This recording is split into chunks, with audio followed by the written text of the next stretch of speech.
చీకటి కమ్ముకున్న వీధులు నిర్మానుష్యంగా ఉన్నాయి. దూరంగా కుక్కలరుపులు వినిపిస్తున్నాయి. కానీ వాటిలో ఏదో భిన్నంగా ఉంది. ఒక బాధాకరమైన మూలుగు దూరం నుంచి వినిపిస్తోంది. ఆ సమయంలో రాము తన ఇంటికి వెళ్తూ ఉన్నాడు. ఆ శబ్దం విన్న ప్రతిసారి తన వెన్నులో చలిపుడుతోంది. హఠాత్తుగా ఒక వీధి కుక్క ఆ చీకటిలోంచి బయటకొచ్చింది. దాని కళ్ళు ఆ చెమ్మ చీకటిలో ఎర్రగా మెరిసిపోతున్నాయి. అది సాధారణ కుక్కలా లేదు. దాని శరీరం వింతగా సాగిపోయి ఉంది. దాడులు భయంకరంగా ఉన్నాయి. చాలా పెద్దవిగా ఉన్నాయి. రాము భయంతో గడ్డకట్టుకుపోయాడు. కుక్క నెమ్మదిగా అతడి వైపే రావడం మొదలెట్టింది.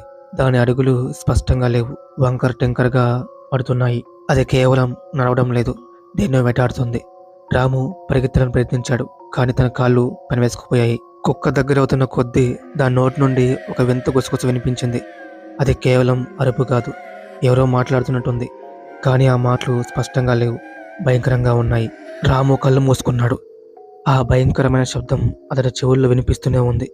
ఒక్కసారిగా అంతా నిశ్శబ్దంగా మారింది. రాము నెమ్మదిగా కళ్ళు తెరిచాడు. భయంగా చుట్టుపక్కల చూశాడు. అమ్మయ్యా, వెళ్ళిపోయిందిలే అని మనసుని నెమ్మదించుకున్నాడు. కానీ అప్పుడే ఆ వింత మూలుగుడు తనకు వినిపించింది. తన కళ్ళు నిమురుకొని స్పష్టంగా తన ఎదురుగా చూశాడు. ఆ కుక్క తన ఎదురుగానే ఉంది. రాము ఏమైపోయాడో ఎవ్వరికీ తెలియదు. డిటెక్టివ్ అయిన నేను ఇక్కడ వరకు తెలుసుకున్నాను. ఈ స్టోరీ మీకు నచ్చితే లైక్ చేసి షేర్ చేయండి. అలాగే ఛానల్ని సబ్స్క్రైబ్ అవ్వండి. Thank you.